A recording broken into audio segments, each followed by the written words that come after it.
He always comes up with some crazy outfits, right? Looking dapper, though. It is 6:17. Today is Free Legal Advice Day. Attorney Dave Betras hanging out with us, answering your legal questions free of charge. There's the number on your screen if you want to call in live during the segment. Happy Monday, by the way. Did you watch the Super Bowl last night? Unfortunately, I didn't get to because I was working. I had a case, and then I just crashed. No, I get it. Because I had to be, you know, when you have to get here this early, you just can't wake up a half hour earlier. We appreciate you. and the viewers out there appreciate it, too. We have a lot of questions lined up. This one came from email. It says, if my elderly mother is unable to care for herself at home and refuses to go back to an assisted living center or have an in-home nurse, what would be the next course of action? Can you legally force her to go to assisted living or have someone come into her home when she's still of sound mind? She's only physically disabled. So if she's physically disabled and needs help, if you can get a doctor to write a letter, you can get a guardianship over her person. Okay. And then you can act on her behalf. So it's just about the physical ailments and everything, well, right? Like, physical ailments can make her have to have a guardian. She could be of sound mind, but if you can convince the court, look, she's of sound mind, but she is going to hurt herself if she's by herself. All right. Then you can get appointed a guardian over the person only. She can handle all her own finances. But this woman's in risk of bodily harm, and that's something the court would take into consideration. All right, this one came from Facebook. It says, when evidence is boldly there of a sitting judge and prosecutor attempting to stack the jury and then order a mistrial, what can be done to hold these two officers of the court accountable? You know, my first day of law school, do you know what my law professor told me? What's that? It holds true to this day. Okay. You know what the law is? What?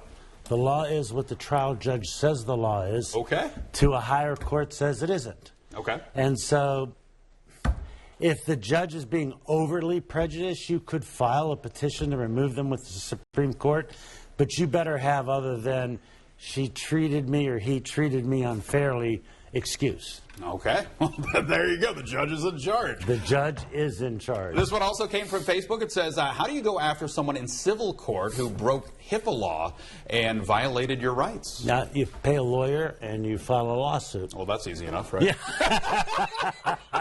Not as complicated as you might think. Right. I thought this was interesting. We saw this one. We had a little trivia fact, about a month or so ago, that I think in Germany it was illegal to warm up your car. This question is it legal in Ohio to let your car warm up before you drive it? Boy, this might stump me. I think it's legal. And you're allowed to do that, but I wouldn't do it on a street. I would do it in a parking lot or in your driveway. But if your car's on a public thoroughway, don't warm it up before you get in it. Just freeze. But if it's in a parking lot, I think that's okay. Okay. Interesting. So if you, there could be scenarios where people don't lock their car and they're warming it up and they're not paying attention. Somebody could just take it, right? Right. Usually when you warm it up like that, the car locks, though. Yeah. I know in my car I can warm it up, but it's locked.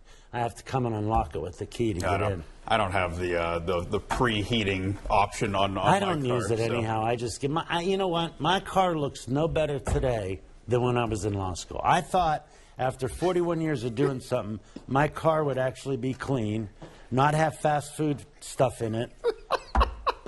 I live like I did in law school. It's never stopped. Listen, some of us don't grow up. I'm kidding. I'm joking. All right, he'll be here answering more questions. Call me in the back room. I'll be back there. Give him a call. He's here for another 20 minutes or so, and we'll be right back with more after the break.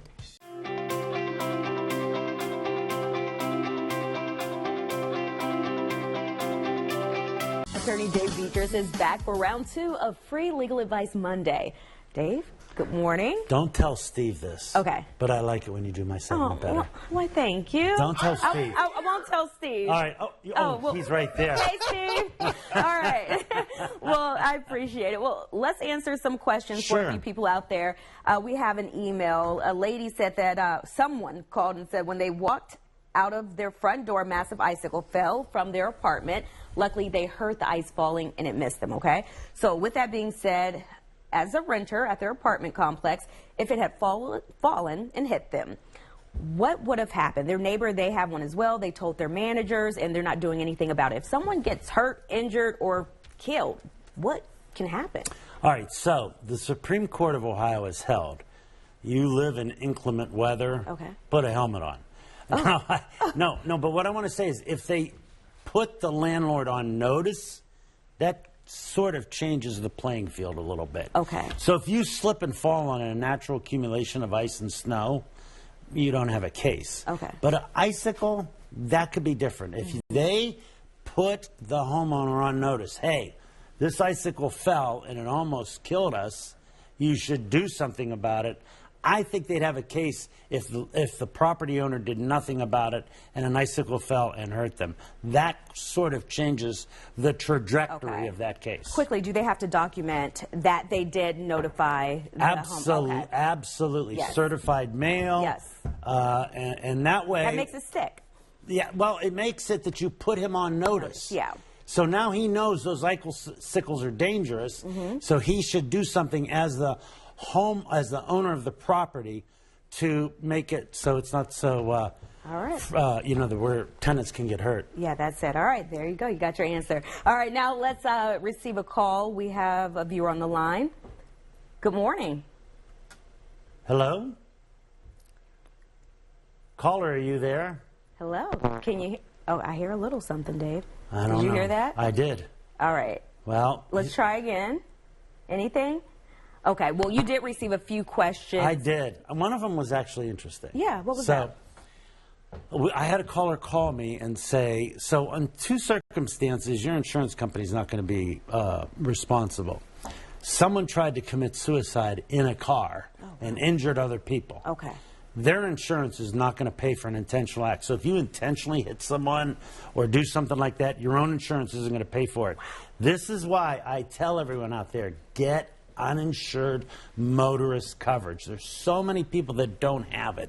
You got to have it to protect yourself from people that don't have insurance. Wow, okay, that's very interesting. Yeah, I didn't know that. Yeah, it's very interesting. So, and even if someone were to steal your car and go out and injure someone, the car's insurance is not going to pay for that. Well, look at that. Well, I learned something new today. So that's why you always want to get uninsured motorist protection. Very important. Yeah, very important. All right, Dave, thank you so much for joining us this morning. It's so great job. to be with you. All right. Everyone have a great week. Yes, yes. All right, we'll have more WFMJ today after the break. Stay right here.